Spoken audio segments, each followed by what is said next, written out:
Hey guys, what's up? I'm Erin and welcome back to the channel. What does it take to be considered wealthy? If you could put a dollar amount to it, what would that look like? Put your answers in the comments down below. Don't worry, you can always go back and edit it, but I'm gonna give you a moment to do just that. Most likely, everyone has their own opinion on what it takes to be wealthy, and truth be told, there's probably no right answer. But that doesn't really make for a solid video. So for this video, we're gonna put a figure to it. Well, according to the Charles Schwab Modern Wealth Study of 2022, the typical American thinks it takes $2.2 million to be considered wealthy. How close was your answer? That figure is actually up from last year's wealth threshold of $1.9 million, but it's down overall. Prior to the pandemic, Americans thought that wealthy feeling came around $2.6 million. And it's probably worth mentioning that having a net worth of over $2 million puts you in the top 6% of all Americans, so it's no small feat. And there's a big difference between being considered wealthy and financially comfortable. Financially comfortable is living within your means. Your budget has a little bit of wiggle room. At the end of every paycheck, you still have some left over. You can cover an emergency if it pops up. You can afford all your necessities in life as well as some luxuries for yourself, for your family, for your kids. And of course, you're putting something away for your future. Now, while Americans think that you need a seven-figure net worth to be considered wealthy, they seem to think financial stability occurs at a much lower figure of $774,000. Again, this figure follows a similar pattern of the wealthy statistic. It is up from last year, but it's actually down from pre-pandemic levels. Again, it's worth noting that having a net worth of $774,000 puts you in the top 15% of all Americans.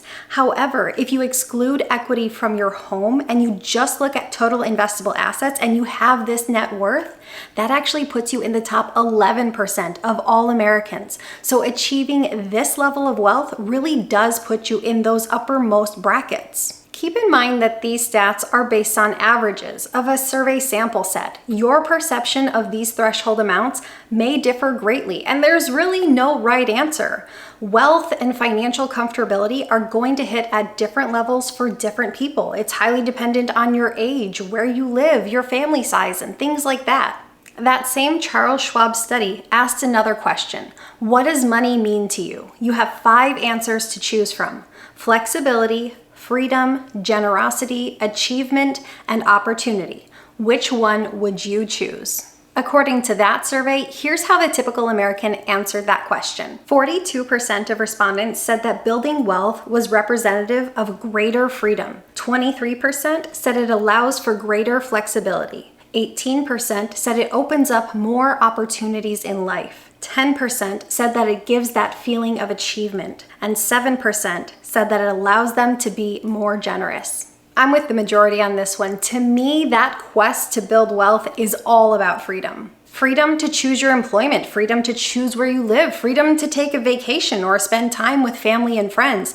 It allows you that opportunity to be in the driver's seat of your own life. And the way I see it, who doesn't want to have greater control of their own life? During the pandemic, in the face of uncertain times, we saw the savings rate of Americans surge to over 30%, which is a phenomenal savings rate to be sure. But as things slowly returned to normal, savings rates came back to normal levels. But then the savings rate kept falling, all the way to 4.4%, which is the lowest rate since September 2008. Some say it's hard to save as we're towing the line of a recession. By the way, a recession was in full swing back in September of 2008. Others say inflationary pressures are making it difficult to save, citing rising costs that are rising at a rate higher than we've seen in decades. Others have simply lost that incentive to save as things have returned back to normal. Ideally, you want to be saving 10 to 15% of your paycheck. If you're aiming to save more than that, that's fantastic. I love super savers. Personally, I try to aim to save 50% of my paycheck. The way I see it is no one gets to retirement and goes, oh gosh darn it, I saved too much money. You want to have a fully funded emergency fund as well as other savings and investments. If your emergency fund needs a little beefing up, beef it up quickly so you can go back to diverting money to your investments and growing your overall net worth. Because if your goal is to reach that level of feeling wealthy or at least feeling financially comfortable, it's not going to happen with a 4% savings rate. The very best thing you can do for yourself is take hold of your financial future. You do that by living below your means, saving and investing the difference, and building a more prosperous future.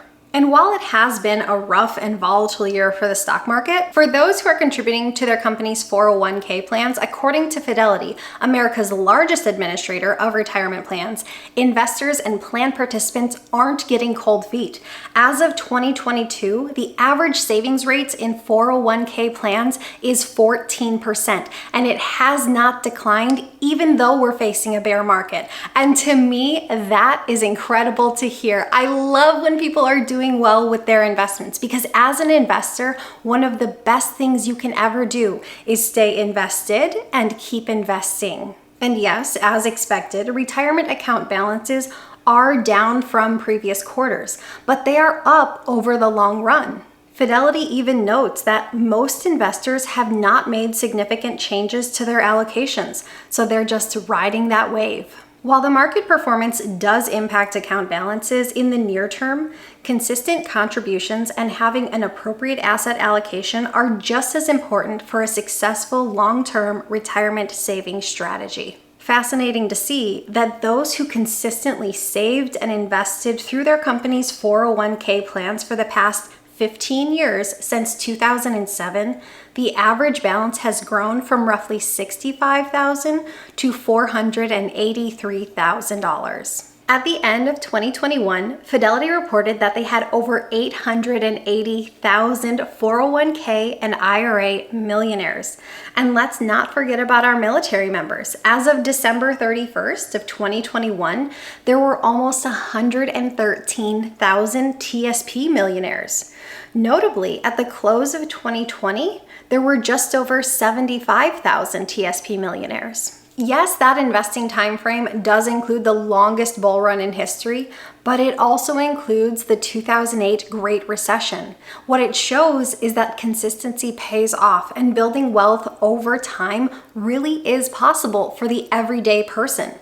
Most people really do take that slow approach to wealth building. It takes time. It's not something that happens in a few months or even a few years. The everyday investor isn't out there chasing the latest, hottest tip that is making headlines. Instead, they're simply taking a piece of every single paycheck and tossing it into their company's retirement plan or into an IRA. If their company has a match, they make sure to capture it because of free money. And hopefully your company does have a match, because everyone deserves a little bit free money. And then they repeat that process for 3 or 4 decades. Many current millionaires are government workers, civil servants, educators, military service members, or retired military, managers, or coworkers clocking in just like you, leaving at the end of a shift to run and pick up their kids from school. Many never earned 6-figure salaries. You really can build wealth no matter what your income level. I actually highlighted some everyday workers who built incredible worth in this video, all without having a 6-figure income. Building wealth is possible at any income level. All it really comes down to is committing to living below your means. Of course, it is easier to build wealth on a larger income, so wherever you can, find opportunities to increase your income. But it's still possible, no matter what that income level. I really do think it's kind of sad to see that what is considered financially stable is the top 11% of Americans, or what is considered wealthy is the top 6% of all Americans. It's $774,000 or $2.2 million respectively. But if you look at these figures, they aren't really unattainable for the vast majority of Americans, especially that financial stability number. Most Americans should be able to save that amount if they start early and stay consistent over time. Instead, most Americans allow lifestyle creep to take over and the desire for the latest, greatest everything. It keeps them locked in a job that they don't particularly like and dependent on a paycheck that they can't live without. And I know I probably sound like a broken record saying this, but being a millionaire for most Americans is entirely possible. It depends on the choices you make. Do you decide to save a little bit from each paycheck and invest it and allow it to grow over time? Or do you spend your entire paycheck today? It's just a choice. The fact that such a large percentage of Americans never truly feel financially stable really is sad. It is making life harder than it needs to be. Prioritizing your finances and making sure you're providing for your future self, for your family's future, really is one of the greatest gifts you can ever give yourself and your family. Building wealth doesn't have to be out of reach for the everyday person. Let me know your thoughts in the comments down below. What do you think wealthy looks like? What do you think financially stable looks like? And what does it mean to you? I read every single comment and I reply to as many as possible. I post new videos every single week. If you got anything at all out of this one, please give it a like. If you're new here, please consider subscribing. Or if you know of someone who might get something out of this type of content, please consider sharing. I hope you have a great day. I'll see you soon. Bye. It takes to be wealthy. Truth be told, I feel like a little bit of wiggle room. I don't like that.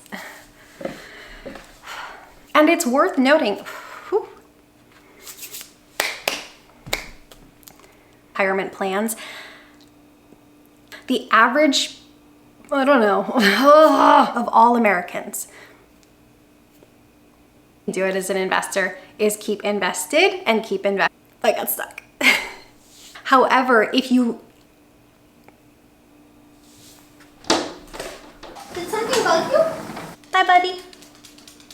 America's administrative... Keep in mind that these thresholds may differ greatly. That same Charles... Freedom to... In September, September,